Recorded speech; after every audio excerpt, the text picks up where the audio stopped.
One Love and Wellness. Turn to the right. Houses, cars, and rings. Ha ha.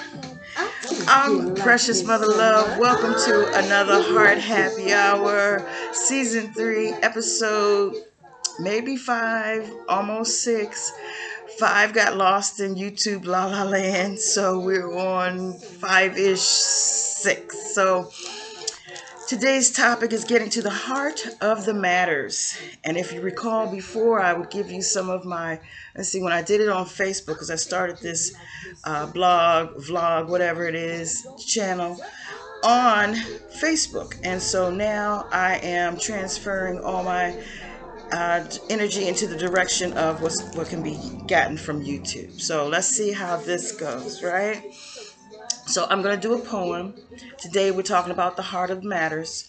And I'm going to give you some of a synopsis of what I feel for this full moon energy. Today is a full moon in Taurus, November the 19th, 2021. So let's go. My poem is For the Love of Life. Life, love, in real time forever. Life is an expression of you being you, an obsession into your truth, episode by episode, building a catalog from your photo booth. Tender moments confirmed, coexistence under one roof. The sky, clouds, then clumped and bumped, or just passed by. Unity at once. And then access denied, even after you tried and cried for revelation of the truth. The chance to unveil and derail it from the roots, devise and retry to make it big or just get by. Not to rely on the cents and dollars, but the senses, developed and proven sensations of scientific conclusions. The science of you, the science of self. Self-healing, self-revealing, self-evident, in cahoots. Seeing is believing. It's cool to live close to your your hunch, your bunches of boots. Rosy Riveters in cahoots. For the love of life, you can do no right, 'cause there's no wrong. Just a long train whizzing by with every try, with every blinking eye, one long lesson in session to make your own pie and slice of life. One long session of completing the whole cycle of life. The cycle unfolds to behold your truth for the love of life. Ashe, ashe, snap, snap, snap. Tonight I am performing where some of my roots began. I graduated from the cathedral on this site. I'm going to perform at a university today in DC. And after that, I'll be going to one of our local, very famous poets. She's doing a full moon event tonight. Normally I do the full moon events, but that's okay. I am going to travel to other people's events. I have inspired some, others, we're all artists. We all think in similar ways. The full moon, it definitely influences us. But let's get to the heart of the matter, because I know you know how much thinking with your heart has a whole different agenda. And that becomes a whole nother matter. If you don't mind, it doesn't matter. So which means that if you don't allow it to sink in and plant into your brain as a stumbling block, your heart will allow the matters that matter to your heart, matters of the heart, getting to the heart of the matter. Those are the things, that's where the intention comes from. Like you want to feel it. So when I say the attention and intention is where the magic begins, it is the absolute truth. When you are able to focus the energy, be open to the energy that you have put out there to say, let's say, for instance, you want to, for me, I think this is a full circle for me to go back and perform at the place where I graduated from high school, because I recently had some thoughts about wow, and I don't want to get into the specifics of what those thoughts were, but it's so my mind started thinking about that in some kind of way. My heart felt some kind of way about it, and I started to, have some things that I needed to present on a platform, and I was given that platform. So once my mind had conjured up some potential and my heart met with it and gave it some value with some feeling, so the valuable real estate of my mind, once it is elevated and accentuated by the energy that's presented from my heart. And speaking of energy and from the heart, and as we said, the heart of the matter, that energy, your heart is an electronic, let's just say the electric, the EKG, it sends out signals. It is actually felt up to about 6 feet from your body. That is the energy. If you're very sensitive, folks that are about 6 feet away or up to 6 feet would be able to hear or feel or sense or know or get some sort of vibe from what's flowing from your heart. A lot of the personality traits that we say about people, it speaks of the condition of their heart.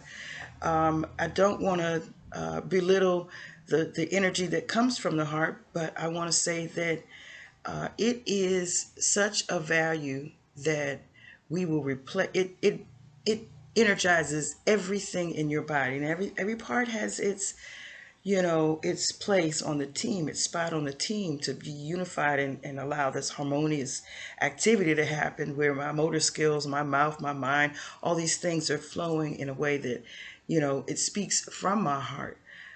I have to allow my mind to get out of the way. That's why sometimes some of the things that I say out loud might not seem as seamless, as smooth as when I, allow myself to be in, when I'm in the heart energy. I just let it flow, and the words sometimes don't come out in such a way that it is, proper English, proper context, proper language. I make up my own words at that point.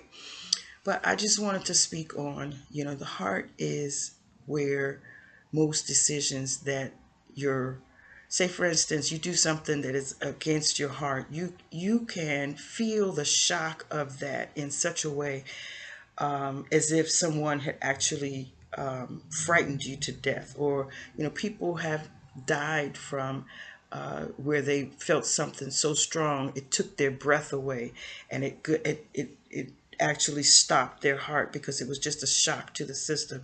All that energy had flown to a place like high blood pressure, people who have anger management.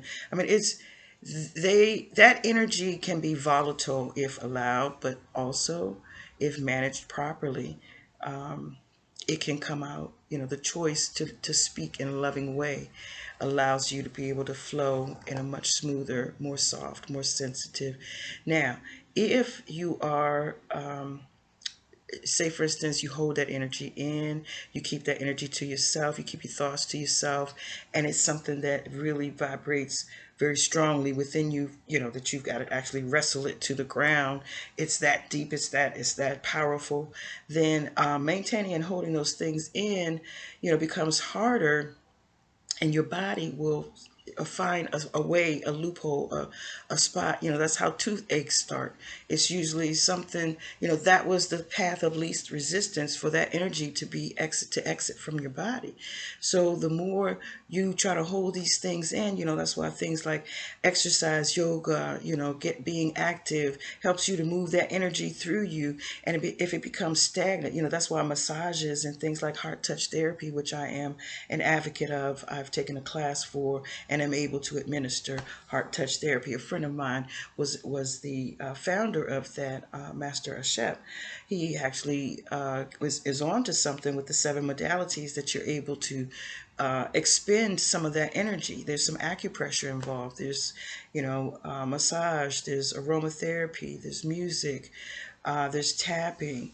There's Reiki. So all those things are things that'll help you to clear your energy, just like meditation, just like things that you do for recreation. Most things that bring you joy allow you to transmute that energy and utilize it to another into another area, or into another draws it into another way of expending it from your body, expelling it from your person. So just one more note on the heart of the matter. Today I actually went off the cuff. I did not have something written up. I'm just going off of how I feel.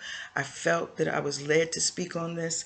Normally, I had said that in November I was going to start speaking on the 5 words of wellness, my 5 words of wellness. The first one is hydrate. The second one is cleanse or detox. The third one is tune in and tune out, because tuning in means that you're not into the outside senses, but then also so you're able to compartmentalize what is it that the macro and the micro are both saying, and being able to analyze that is the next one. You have decided what you're going to set it and forget it. That's number 4, which, these are, I say words of wellness, but it's, just like in other languages, where you have a particular word, or it's actually a sign or a symbol that gives you a group or a thought, a complete or a portion of a thought. So these 5 words of wellness is, very telling, in that it's not just one word, even though the first one, which is hydrate, that's the best way for you to start the flow, and then the final word is flow. And so your everything is helping you to move through and flow properly, and to keep things in perspective, to keep the detox going, which allows you to have more of a clear path for you to be able to flow those energies and those thoughts and those activities as far as your limbs and your bodies, because we're 80 to 90, I don't want to say 90%, but we're up to 80% water. And Dr. Emoto had said, that we're able to speak energy into the fluid, and that energy then influences what comes and grows out of. You reap what you sow. So if you speak words of wellness, and if you speak words of love, if you speak words that are from your heart, then you will not only emit those words, but those words will be a part of your emanation, the original emanation in your the seat of your soul. So, the last thing I want to speak about, One Love and Wellness. It's almost time for me to leave for my show, and I will be doing a poem that I wrote in 2017. But in reference to the Taurus full moon, the full moon in Taurus, November 19th, 2020, it was about 4:36 a.m. this morning that it went into its fullness. And over the last couple days, yesterday and today, I have felt a very powerful struggle in all of my conversations. All of us, the bull comes out in all of us. We all are trying to wrestle whatever it is to the ground, whatever that conversation, that interaction, that communication is. So I am feeling it from all fronts. I'm feeling that it is very dramatic, very dynamic. And that's me not even having read anything, just knowing what I know about what I'm feeling at this moment. I normally am the one that does an event this time of the month on full moons. I do not have one. I have a performance tonight, so yay for that. Right back at the place where I graduated from high school, the building, the campus, Catholic University. I graduated from the National Shrine. But I also wanted to speak on that. I feel like it's a full circle. I feel like it's very synchronistic for me to perform on a full moon, and especially on a full moon of this energy, where I know I will go and really blast the poem. I hope you liked my poem earlier, One Love and Wellness. I just wanted to make sure that I got those little bits of this and that in there. I'll be a little more specific and less spacey on my process and my delivery for my next episode, but I just had something I had to get off my chest so we could go to the heart of the matter. The heart is the biggest matter. It is what signs and seals and delivers our intention, our energy, our manifestation, our law of attraction. It's like it magnates that energy coming back to you. So if your heart is emanating a specific thing and your mind is on a different matter, it will not line up, it will not synchronize. You've got to synchronize your heart and your head. And then that's what sits on the seat of your soul. That decision emanates into the ethers and returns back to you as manifested as your destiny. One Love and Wellness. You guys have a beautiful afternoon, beautiful evening. I will be getting out of here. I'll see you again for Heart Happy Hour. And we are on our way out. One Love and Wellness. I'm gonna tell you about a dance I know. Come back and dance with us on the next go around, Heart Happy Hour. No more events. The event went really well. Let me hurry up before I start a whole nother segment. But it went really well. I'll tell you more about that next time on Heart Happy Hour. I'm Precious Mother Love. See you again soon. One Love and Wellness.